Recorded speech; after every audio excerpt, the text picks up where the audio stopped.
Assalamualaikum warahmatullahi wabarakatuh. Salam sejahtera buat kita semua. Salam swastiastu, namo buddhaya, salam kebajikan, salam olahraga. Balik lagi di channel YouTube Afif Safi, pakar bola mengomentari sepak bola dengan kesoktahuan. Hari ini memang tidak ada pertandingan, tapi banyak isu-isu, berita-berita menarik seputar sepak bola. Ya, selamat Jumat Agung buat yang merayakan. Dan kayak Lukaku yang mendapat perlakuan rasis waktu Inter berhadapan dengan Juventus. Terus ada Barcelona. Apa yang harus dilakukan oleh Barcelona? Rumor apa yang sedang ramai di Barcelona? Kekurangan apa tentang Barcelona? Dan apa yang harus dilakukan oleh Barcelona untuk menjadi Barcelona lagi lah, gue bilangnya. Jadi bakal seru. Terima kasih buat teman yang nonton terus, yang udah dukung channel ini, like, komen, dan subscribe. Terima kasih. Kita awal ke Romelu Lukaku dulu. Jadi Lukaku ini mendapat perlakuan rasis waktu Inter lawan Juventus. Ada sorak-sorai dari di stadion. Terus Lukaku melakukan selebrasi, suruh diam begini.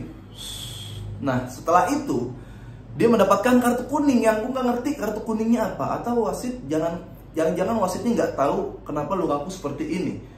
Terus Cuadrado juga mau berantem sama Lukaku. Gue juga nggak ngerti kenapa dia bisa berantem gitu. Apakah Cuadrado cuma ngelihat dia begini fans Juve atau apa, gue nggak tahu. Tapi yang jelas kartu kuning membingungkan itu. Jadi harus ada law of the game-nya lagi, harus dimatengin lagi tuh. Kenapa bisa kartu kuning? Karena dia dapat perlakuan rasis, Lukaku, dan ekspresi yang dilakukan Lukaku ya gitu, refleksnya adalah cara melawannya didiemin gitu. Karena banyak kan cara-cara yang elegan.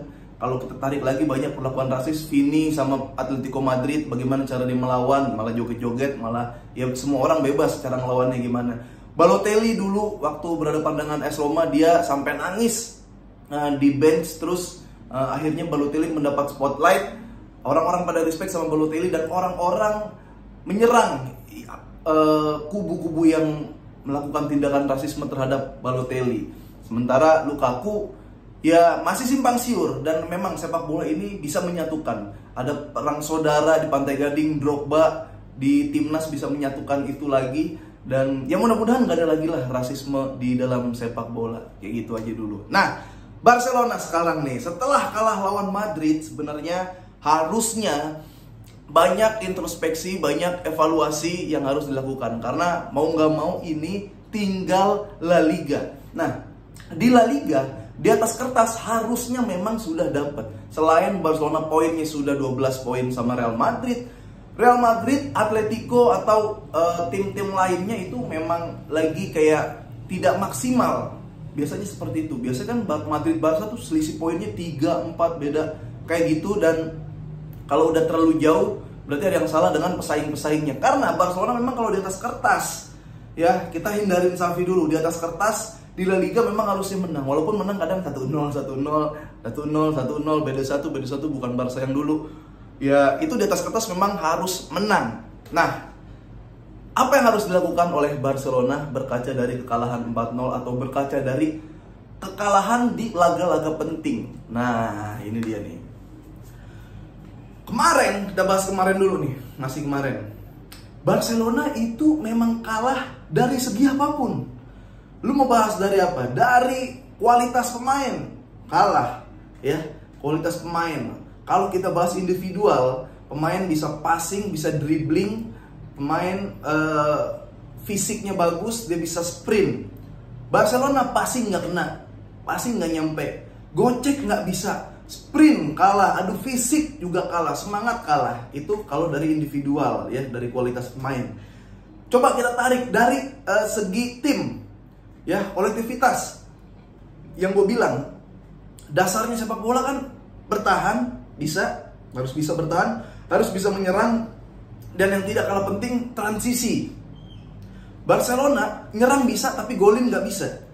Ya, bertahan nggak bisa. Transisi jelek. Nah, ini jadi kompleks banget kekalahan Barcelona dan memang harus kalah. Skuad pemain apalagi ya, 4 pemain cedera itu ngaruh banget. Nah, ini yang gue mau compare sama Liverpool. Waktu itu Klopp tanpa menurunkan Salah, Van Dijk dan beberapa pilar penting. Itu mungkin ada makna buat ngasih tahu ke owner-owner kayak, nih kalau pemain inti gue nggak main, jadinya kayak gini Liverpool nih, ya ancur-ancuran, nggak jelas harus kayak gimana gitu. Berarti kita butuh squad yang dalam. A sama B harus tipis, jaraknya jangan terlalu jauh. Nah, gue nggak ngerti nih, Xavi, apakah ada makna itu? Kayaknya sih enggak. Karena apa? Xavi berani memperpanjang kontrak Sergio Roberto, berani mainin orang yang gambling. Kalau dia bilang siapa lagi ganti Sergio Roberto, lu ada Sergio Roberto udah kelihatan kalahnya 4-0. Gue lebih bakal terima kalau lu berani mainin Pablo Torre atau entah nih Jordi Alba itu walaupun back kiri tapi dia punya passing, lu mainin di tengah pun gue berani. Ya, ada Pablo Torre di situ, Casey di situ. Kalau bisa Garcia kemarin pas lawan Valladolid bagus. Karena ini udah terlanjur 4-0, ya mainin lagi, double-nya adalah Busquets dan Garcia. Nah, main double pivot kan kalau mau ada satu jangkarnya, satunya ini harus agresif, harus bisa mobile. Oke lah, misal satu Busquets sama Casey, ya pasti Busquets holdingnya, Casey yang lebih mobile. Tapi gelandang serangnya nggak ada. Sergio Roberto nggak kreatif, ya di tengah nggak kreatif, dia nggak bisa bertahan, dia nggak bisa menyerang. Ketika transisi di jalan santai. Jadi ya selain nggak ada pilihan, tapi gue lebih demen mending gambling sekalian, karena daripada 4-0 busuk kayak gini gambling. Pablo Torre mainin, kalau emang nggak mau dimainin sampai akhir jual aja. Ngapain ada di bangku cadangan, masih muda, daripada dia kena mental mending jual. Nah, Lewa bilang jelas kesalahannya adalah di lini penyerangan, di bagian nyerang. Ya bisa jadi. Karena sebenarnya bisa, buat peluang bisa. Tinggal golnya aja. Rafinha berapa kali dipatahin sama Camavinga. Lewa yang harusnya bisa golin. Gavi mainnya juga entah kenapa jadi cuman seradak seruduk doang. Biasanya seradak seruduk dia bermanfaat. Lagian Madrid ketika di press di pertemuan sebelumnya itu panik. Sekarang dia lebih tenang. Faktor ada Alaba sama Camavinga yang biasa ngontrol bola, yang biasa nahan bola, delay bola, dia main di pinggir. Jadi lebih keren aja, lebih kompleks lagi itu Madrid. Nah, harus ngapain Barcelona? Menurut gua perbedaan Xavi sama pelatih-pelatih sebelumnya ini terlihat jelas. Coba lu bayangin kalau kita tarik lagi ya, pelatih-pelatih dari mulai 2015 deh, 2013. Pelatih dan manajemen berani menyudahi keaktifan legend-legendnya. Coba lu bayangin, Xavi umur berapa, dia sudah mempersilahkan pindah. Dia tahu Rakitic sepertinya udah bisa ganti Xavi. Dia udah tahu ada gelandang lain, dan Xavi dengan berbesar hati dia pindah ke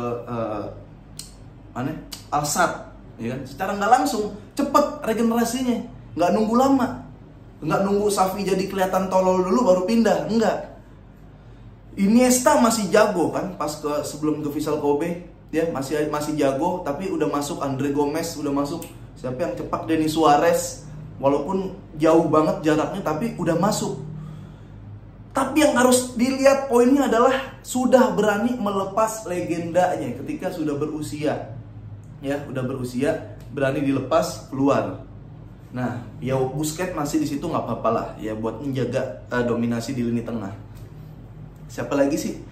Puyol yang udah tua gitu kan, berani dipensiunin, berani kayak gitu. Sama pelatih lain ya, selain bisa dan berani mengambil sikap menyudahi masa legend karena harus regenerasi. Pelatih lain ya Enrique, Pep atau Valverde juga, dia berani di saat itu dia berani meminta klausul permintaan pemain yang ada di top level. Jadi kalau lu ingat transfer Barca dulu tuh ajib-ajib bro. Ya kita nggak bisa sih secara ekonomi atau lagi ada masa kesulitan apa Barca dulu dan Barca sekarang. Coba tapi lu ingat dulu, dia datengin siapa tiba-tiba, Ronaldinho misalkan, yang jago gitu. Ya Coutinho walaupun fail, tapi Coutinho berapa ya dulu 100 juta gue lupa. Dateng begitu Coutinho. Neymar dateng, ada pemain jago dateng. Dulu tuh yang siapa sih yang nggak mau main di Barca gitu. Fabregas lagi bagus di Arsenal, datang ke Barca. Kayak gitu. Jadi Jadi ketika skuad A-nya muncul nggak oke, B-nya bisa membantu cadangannya. Itu yang perbedaan dulu sama sekarang. Nah, ya coba deh lu bandingin dulu siapa sih pemain-pemain keren tuh. Arsenal aja, Alexander Hleb, walaupun akhirnya nggak berfungsi di Barcelona terlalu banyak, tapi karena jago di Arsenal langsung ditarik, jago di ini langsung ditarik. Kayak gitulah Alexis Sanchez kelihatan bagus, tarik. Kayak gitu. David Villa bagus, tarik. Kayak gitu tuh Barcelona yang dulu. Sekarang kan kemarin deh waktu bertemu emang bangsat.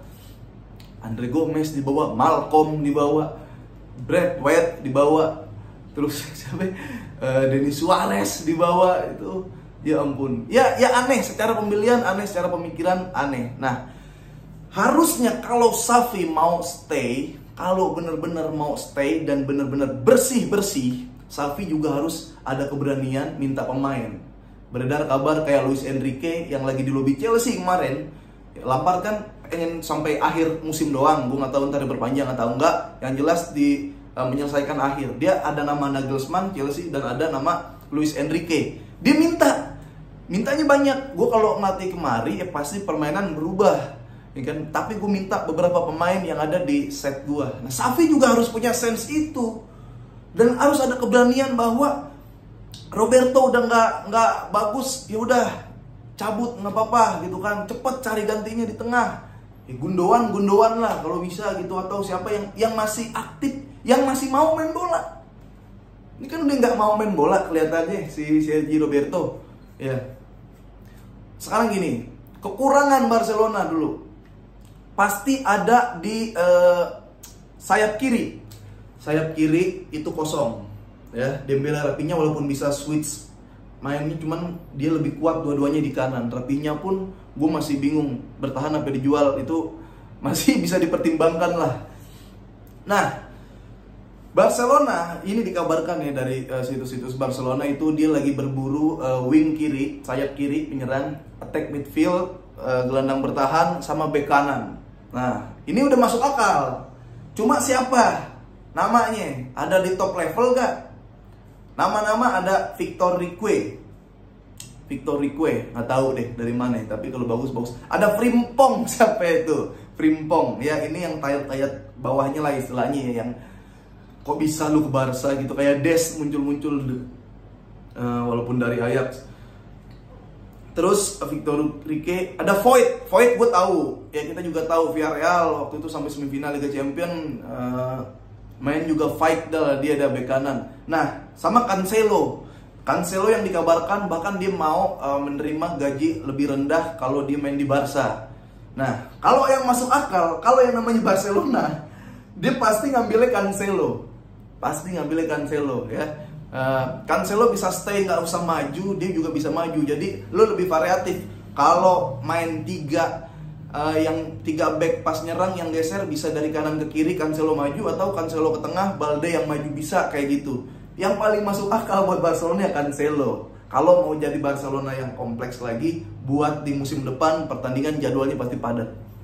Nah, di tengah ini baru kabar lagi kan, ya ini mungkin mainan media juga, ada Gundogan di tengah, terus Bernardo Silva yang dia juga angin-anginan di City gitu, kadang bagus kadang enggak, transfernya bikin males manajemen City juga, berita-berita transfernya bisa di situ. Sebenarnya gelandang tengah asal Sergio Roberto nggak main, udah ada bisa yang nandemin Pablo Torre sama Pedri nggak cedera, Gavi balik ke posisi semula karena udah dapat sayap, itu harusnya aman. Nah, itu ada Gundogan, Bernardo Silva, attack midfield, ya baru itu kabarnya.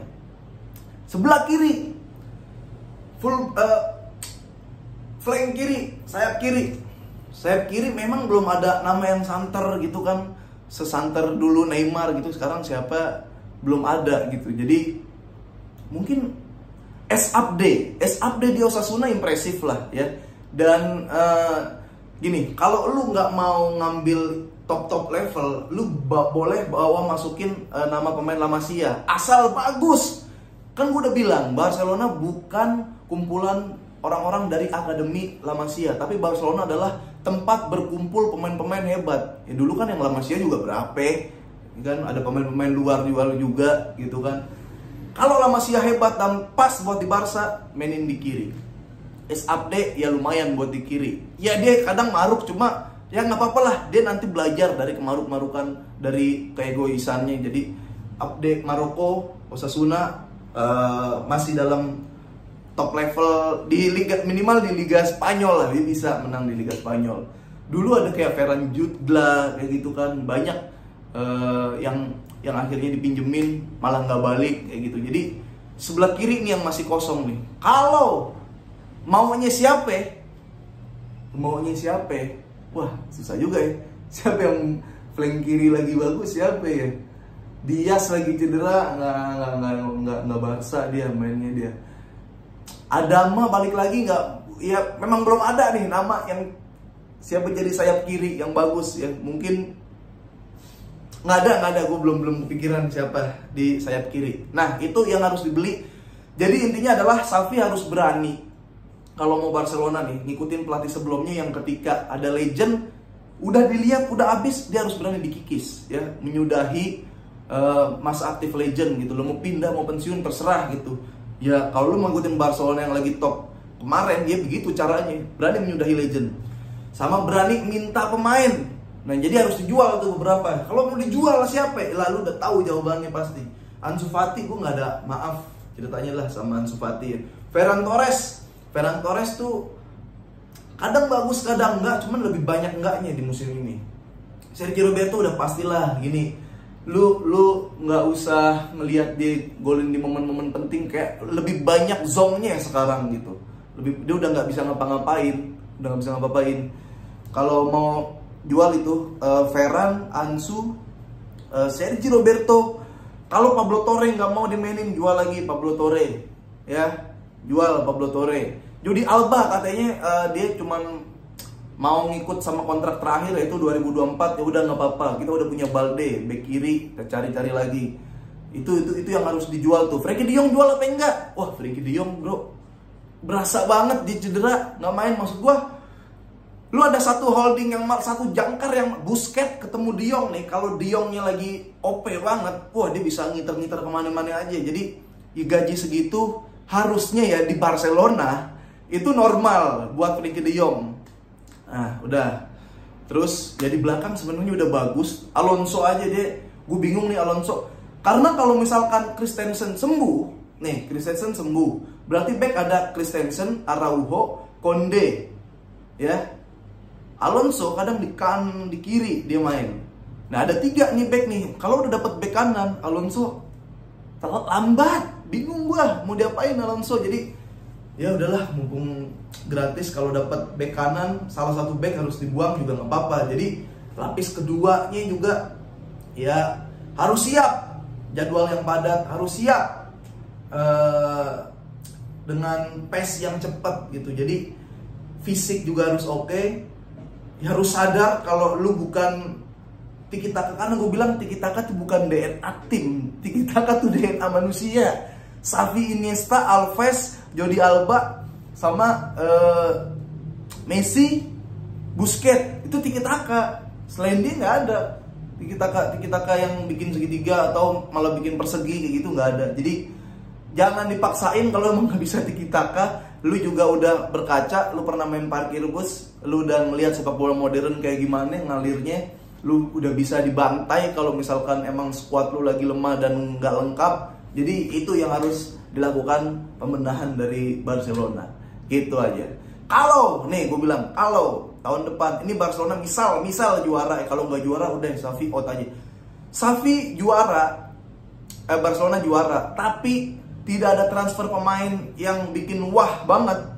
Nah, itu Xavi bisa dipecat tuh. Maksud gue bisa out kapanpun, karena nggak mungkin. Dia terlalu sering kalah di pertandingan-pertandingan penting. Gitu aja ya.